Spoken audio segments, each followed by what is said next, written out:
అదే RTV app వార్తల్ని క్షణాల్లో చదివే అవకాశం ఉంటుంది. ఒక న్యూస్ పేపర్, ఒక టెలివిజన్ ఛానల్ మీ చేతుల్లో ఎప్పుడూ ఉంటాయి.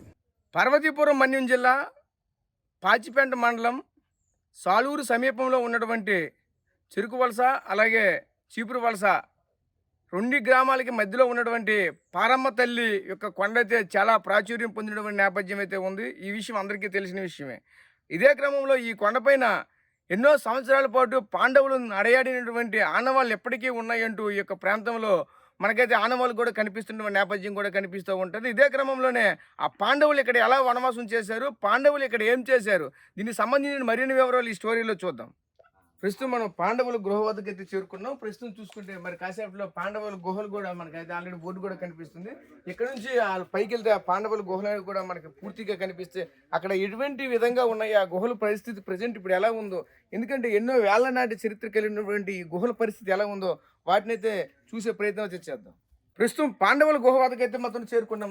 ప్రస్తుతం అయితే చూడొచ్చు పాండవులు ఆనాడు ఈ ప్రాంతంలో నివాసం ఉన్నటువంటి గుహలు ఏవైతే ఉన్నాయో ఈ గుహల వద్దకు అయితే ప్రస్తుతం చేరుకొని ఇదంతా కూడా ఆనాడు పాండవులు అయితే ఇదొక గుహ, ఇదొక నిర్మాణం, ఒక ఇంటి నిర్మాణం వాళ్ళకి నివాస యోగ్యంగా ఉండేటట్లయితే నిర్మించుకున్నటువంటి ప్రాంతంగా అయితే చెప్పొచ్చు. ఎందుకంటే ఆనాడు ఈ యొక్క ప్రాంతంలోనే ఉండి ఈ నివాసం ఉండి ఈ యొక్క ప్రాంతం నుంచి అయితే వనవాసం చేసినటువంటి పరిస్థితులు కూడా కనిపించాయి. అయితే ఆ రోజు చూసినటువంటి పాండవుల యొక్క ఏదైతే గుహలు ఉన్నాయో ఈ గుహలన్నీ కూడా చాలా అద్భుతంగా నిర్మించబడిన పరిస్థితి కనిపిస్తుంది. అదేవిధంగా మనమైతే ఇక్కడ చూడొచ్చు, ఇక్కడ శివాలయం కూడా ఉంది. శివుడు పార్వతితో వెలిసినటువంటి శివాలయం కూడా అయితే ఈ యొక్క ప్రాంతంలో అయితే ఉంటుంది. ఎందుకంటే ఈ యొక్క ప్రాంతంలోనే పాండవులు అయితే పూజించుకున్నటువంటి శివాలయం. ఎందుకంటే వాళ్ళ యొక్క ఆరాధ్య దైవమైనటువంటి శివుడు పార్వతిని అయితే ఈ యొక్క ప్రాంతంలోనే ప్రత్యేకంగా పూజలు చేసి ఇక్కడ అభిషేకాలు కూడా చేసినటువంటి ఆనవాళ్ళు కూడా కళ్ళకు కట్టినట్టయితే మాత్రం మనకైతే కనిపిస్తున్నాయి. చూడవచ్చు, ఎటువైపు చూసినా సరే చాలా నీట్గా ఈ యొక్క ప్రాంతాన్ని అయితే నీట్గా తీర్చిదిద్దినటువంటి నేపథ్యం కూడా కనిపిస్తుంది. ఎందుకంటే అటువైపు చూస్తే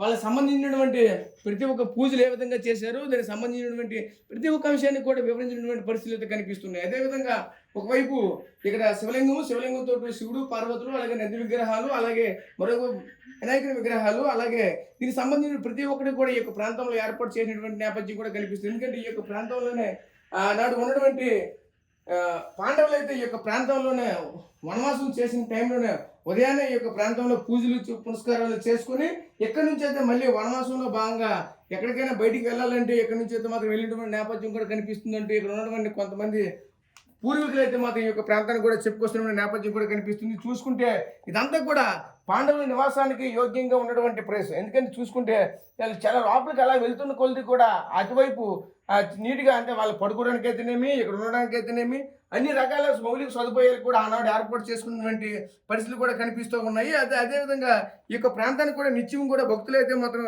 తాకిడి కూడా ఎక్కువగా ఉంటున్న నేపథ్యం కూడా కనిపిస్తుంది. అదేవిధంగా ఏదైతే ఇంతటి చరిత్ర కలిగినటువంటి గృహాలను అయితే రాష్ట్ర ప్రభుత్వం కానీ అలాగే సెంట్రల్ గవర్నమెంట్ కానీ అలాగే రెండు కూడా చూసుకుంటే ఈ యొక్క ప్రాంతాలని పూర్తిగా ఏదో టూరిజానికి సంబంధించిన కూడా ఏర్పాటు చేస్తే మరింత బాగుంటుందని కూడా ఇక్కడ ఉన్నటువంటి స్థానికులు కూడా చెప్పుకొస్తున్న నేపథ్యం అయితే కనిపిస్తుంది. ఇదే క్రమంలో దీనికి సంబంధించినటువంటి కొంతమంది స్థానికులు కూడా ఉన్నారు. వాళ్ళతో మాట్లాడి మరిన్ని వివరాలు తెలుసుకునే ప్రయత్నం అయితే చేస్తాం. ఈ పాండవుల గుహను సందర్శించుకొని కొంతమంది అయితే ఇక్కడికి వచ్చి ఉన్న నేపథ్యం కూడా కనిపిస్తుంది. అయితే మనతో పాటు ఉన్నారు, మాట్లాడే ప్రయత్నం చేద్దాం. చెప్పండి, ఈ పాండవుల యొక్క గృహ యొక్క విశిష్టత ఏమిటి, ఇక్కడ ఎప్పటి నుంచి ఉన్నాయి ఏంటివి, దీని యొక్క ప్రత్యేకత ఏమిటి? ఇక్కడ ఈ పాండవ గృహ ఒకటే కాదండి, కిందనే విఘ్నేశ్వర ఆలయం ఉంది. ఈ మధ్యలో పాండవుల గృహ, పైనేమో పారమ్మ తల్లి గృహాలను నిర్మించడం జరిగింది.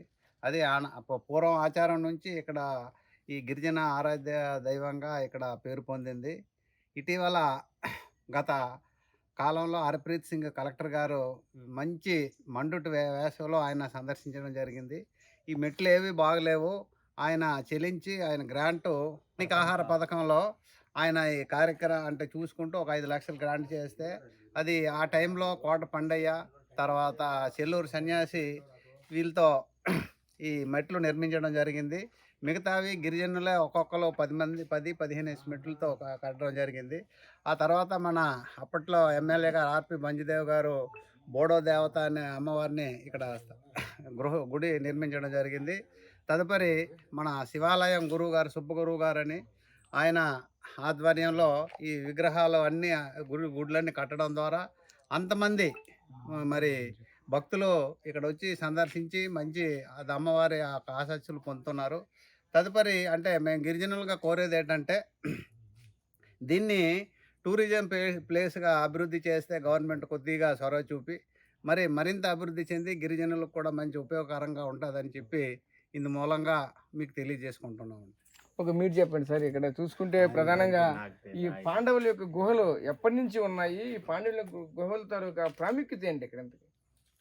పాండవుల గృహాలు మాకు తెలియనప్పటి నుండి పుట్టుపూర్వం నుండి ఉన్నాయండి. ఇక్కడ పాండవులు అప్పుడు ఇక్కడే గృహంలో నివసించేవారండి. ఆ పాండవుల వనవాసం అనేది మా చిన్ననాటి తల్లిదండ్రుల నుండి కూడా వనవాసం ఇక్కడ ఉందండి. దాన్ని మరీ డెవలప్మెంట్ చేయాలని కోరుకుంటాం. సో చూసాం కదా, ఈ యొక్క పాండవుల గుహనైతే పూర్తిగా ఈ యొక్క ప్రాంతాన్ని అంతా కూడా పర్యాటక ప్రాంతంగా గుర్తించాలంటూ ఈ యొక్క స్థానికులు కూడా చెప్పుకొస్తున్న నేపథ్యం అయితే కనిపిస్తుంది. ఎందుకంటే ఎంతో ప్రాచుర్యం పొందినటువంటి, ఎన్నో చరిత్ర కలిగినటువంటి ఈ యొక్క ప్రాంతాన్ని అయితే ఈ విధంగా పూర్తిగా నిర్వీర్యంగా వదిలినటువంటి నేపథ్యం కూడా నిన్నలు కనిపించింది. ఇక్కడ నుంచి అలా ఉండకూడదంటూ కూడా ఇక్కడ ఉన్నటువంటి స్థానికులు, భక్తులు కూడా చెప్పుకొస్తున్న నేపథ్యం కూడా కనిపిస్తుంది. ముఖ్యంగా చూసుకుంటే ఇక ఆదివాసీలు కూడా ఒకటే కోరుకుంటున్నారు, మా యొక్క ప్రాంతాన్ని కూడా అభివృద్ధి చెందాలంటే ఇటువంటివన్నీ కూడా పూర్తిగా అభివృద్ధి చెందితే తప్పకుండా మా యొక్క ప్రాంతం అభివృద్ధి చెందలేదంటూ కూడా మరోవైపు చెప్పుకొస్తున్న నేపథ్యం కూడా కనిపిస్తుంది.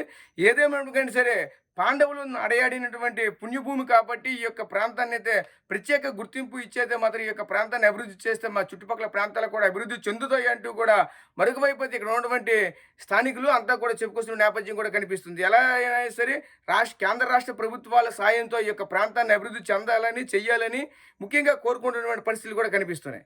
కెమెరా పర్సన్ నాయుడుతో రాజేష్, RTV, సాలూరు నుంచి.